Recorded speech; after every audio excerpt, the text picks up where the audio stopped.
أعوذ بالله من الشيطان الرجيم ما أصاب من مصيبة إلا بإذن الله ومن يؤمن بالله يهد قلبه والله بكل شيء عليم رب اشرح لي صدري ويسر لي أمري واحلل عقدة من لساني يفقه قولي فالحمد لله والصلاة والسلام على رسول الله وعلى آله وصحبه أجمعين.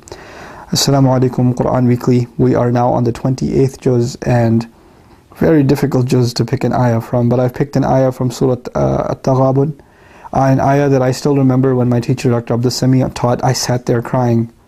The 11th ayah of Surah Taghaabun, Surah number 64, that is, when Allah says, Ma asaba min musibatin, no calamity of any sort ever strikes you. Musibah is calamity. But asaba in Arabic also means to target. To target. Allah is teaching us by use of this word that nothing ever happens to you that wasn't actually meant for you. It was specifically targeted to you, and that difficulty hit its target. And a musibah isn't necessarily a bad thing. It's something that Allah wanted to have happen to you. And Allah lets you know, illa bi-idhnillah. Get it through. The word ma in the beginning of the ayah is actually a refutation. Don't you ever think that it was anyone other than Allah that put you through what you're going through. It was always Allah. It is Allah's permission that allowed for what happened to you to happen to you. Good or bad. It was Allah's will directly. If you're not happy with Allah's will, which what we call ma sha Allah, whatever Allah wills. Raditu billahi, raditu bi mashyatillah. I am pleased with the will of Allah. Whatever Allah wills. Whether I'm suffering as a result of it, or whether I'm overjoyed as a result of it, I am pleased with the will of Allah. That is truly accepting that I am a slave of Allah, that He is my master. Allah says there is not a single calamity that hits you, except that it's by Allah's permission. وَمَن يُؤْمِن بِاللَّهِ. And throughout that calamity, whoever can maintain their faith. And it's a conditional statement. You know why it's a conditional statement? Because when calamity hits is when people lose their faith. That's when you start questioning God. That's when you start questioning, why would Allah do this to me? If He loves me, and if He created me, and He wants to take care of me, what kind of a Rahman is this that is putting me through these things? When that happens, then you no longer have faith. Allah says, whoever can maintain their iman during calamity, yahdi qalbahu, Allah will give him there's one gift. If you had this gift, you don't need anything else in life. Allah will give that gift to this person. Yahdi qalbahu, He will guide his heart. There is nothing more valuable in this world than Allah guaranteeing someone guidance. There's nothing more valuable. I don't know if I have guidance, you don't know if you have guidance. But Allah tells us this. You go through hardship and you maintain and strengthen your faith in Allah, and Allah will give you the gift of real iman, real faith inside of your heart. It won't just be something you say on your tongue. Yahdi qalbahu, He'll guide his heart. He'll guide his emotions. He'll guide his remembrance. Allah will become your guide in everything that you do. Yahdi qalbahu. Allah didn't even say yahdihi, He will guide him. He said yahdi qalbahu, He will guide his heart. Every beat will be full of guidance. Every beat that heart takes will be with the remembrance of Allah. It's such an amazing thing. It's such an amazing thing.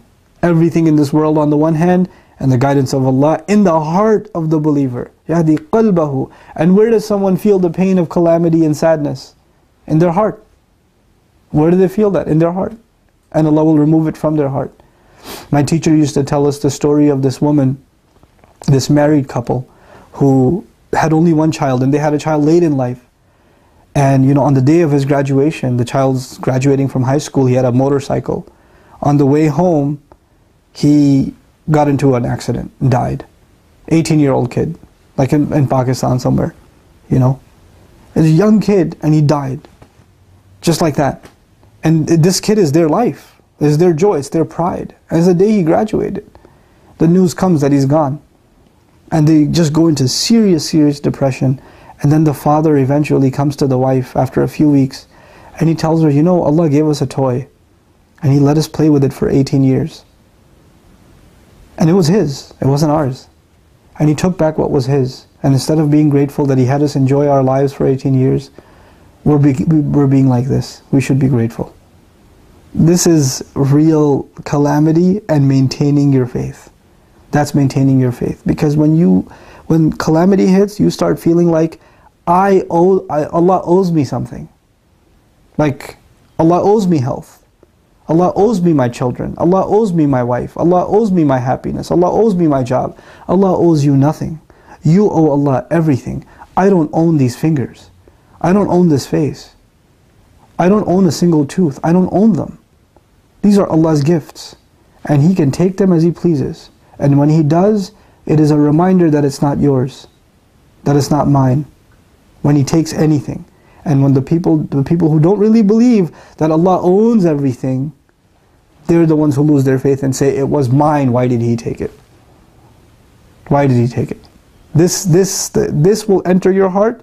When this faith enters your heart, then you will understand the ayat, Allah owns everything in the skies and the earth. It's so easy to say, right? So easy to say Allah owns everything in the skies and the earth. What does that mean practically for you and me? That means I own nothing. I don't even own myself. You know the thing we say to each other as I close? The thing we say to each other when we die? Inna lillahi wa inna ilayhi raji'un. We belong to Allah. To Him we are returned. If my entire being belongs to Allah, how is it that any part of me or any gift I have in life can belong to me if I don't even own myself? This is the realization of Iman. This surah, Surah Taghaabun, is the surah of the fruits of Iman. What is it? What are the things that a person internalizes when they really have Iman in Allah, real faith in Allah? This is what this surah is about. And this is why this is one of my favorite ayat of this surah. وَمَنْ يُؤْمِن بِاللَّهِ يَهْدِي قَلْبَهُ. I pray that Allah guides all of our hearts, and I conclude with the conclusion of the ayah, وَاللَّهُ بِكُلِّ شَيْءٍ عَلِيمٌ. And Allah fully knows everything that goes on. Allah knows what you're going through. It's not like He doesn't know. He's the one who created that situation. He's the one that's testing you with it. May Allah Azza wa Jal give you strength through your difficult times, and may Allah give you the ability to maintain and strengthen your Iman in the middle of those insanely difficult trials, so that you get the gift that nobody else in the world has like you do, and that is the gift of guidance into your hearts. Barakallahu li wa lakum. Assalamu alaikum wa rahmatullahi wa barakatuh.